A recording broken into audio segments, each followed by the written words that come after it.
No primeiro livro da Torá está relatado o início da criação, e é isso que o Zohar analisa também no seu primeiro livro, falando de Bereshit. Hoje você vai ver um pouquinho desse processo. Eu sou Yair Alon e esse é o Zohar Diário.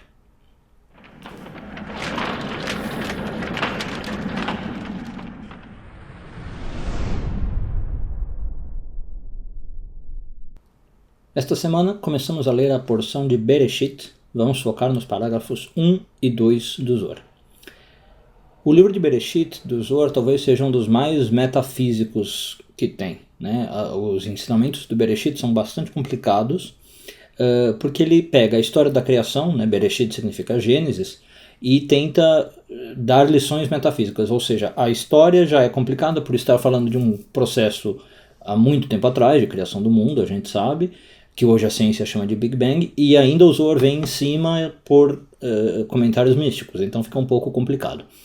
Nos dois primeiros parágrafos que a gente está analisando hoje, o Zohar ensina algumas coisas interessantes. Primeiro, que o nosso mundo, o nosso universo foi criado num espaço vazio, que antes desse momento tudo era luz, né? Tudo era ocupado pelo que a Kabbalah chama de luz. Essa luz criou no meio de si um espaço vazio, numa forma circular, diz o Zohar, e nesse espaço vazio então foi formado tudo que existe.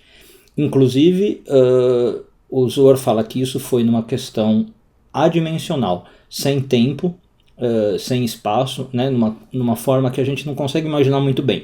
O que significa sem tempo? Passado, presente e futuro não existem nesse primeiro estágio. Então a Kabbalah ensina, por exemplo, que quando a gente foi criado, quando esse primeiro universo foi criado, nós já existimos no nosso estado perfeito. E por isso que nós também conseguimos acessar esse nível, dependendo do que a gente faz. Às vezes através de um ritual, através de uma meditação, ou através de tentar melhorar mesmo, né? A gente consegue se conectar ao nosso estado final, ao nosso estado perfeito. Ou o estado do mundo perfeito, né? Que a Kabbalah chama de redenção.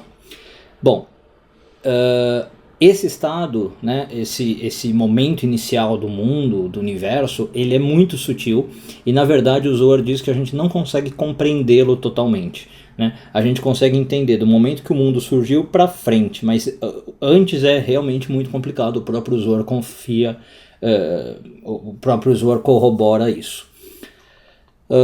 E esse ponto inicial, né, o que o Zohar ensina nesse trechinho, é que esse ponto se chama Reshit, que significa início.